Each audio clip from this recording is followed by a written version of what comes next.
লঙ্কার ঝাড় বেরিয়ে গেছে, এটা দেখতে পাচ্ছ, এই যে দিয়ে দেবো, এটা নেমে গেছে, যেটা দিয়েছিলাম নেমে গেছে, তো আমি আবার দিয়ে দিচ্ছি। তো দারুণ দারুণ খেতে হবে, তোমরা এটা করে খেয়ে দেখবে, ভীষণ। একটু গরম হবে, কড়াইতে তেল দেবে, তারপরে 3-4টে কালো জিরা, বেশি না, কালো জিরা একটুখানি গন্ধ আসার জন্য, এটা তো গন্ধ আসছে, এটা মিক্সি হয়ে গেল, তো দেবে, দারুণ লাগবে খেতে। তো আমি করছি, এটা দিয়ে খাবার হয়ে যাবে।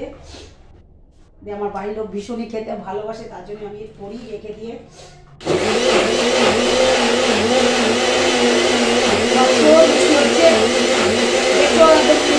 এটা পুরো সব কিছু দিলে তুলে টমেটো, কাঁচা লঙ্কা, কালো জিরে দিয়েছি, 4টে কাঁচা লঙ্কা দিয়েছি, দিয়েছি, পাতা দিয়েছি, গুঁড়ো পাতা দিয়েছি। তো দারুণ ভাবে খেতে, কোনো ক্ষতি হবে না, কিছু হবে না, গরম গরম ভাতে অবশ্যই খেতে দারুণ হবে।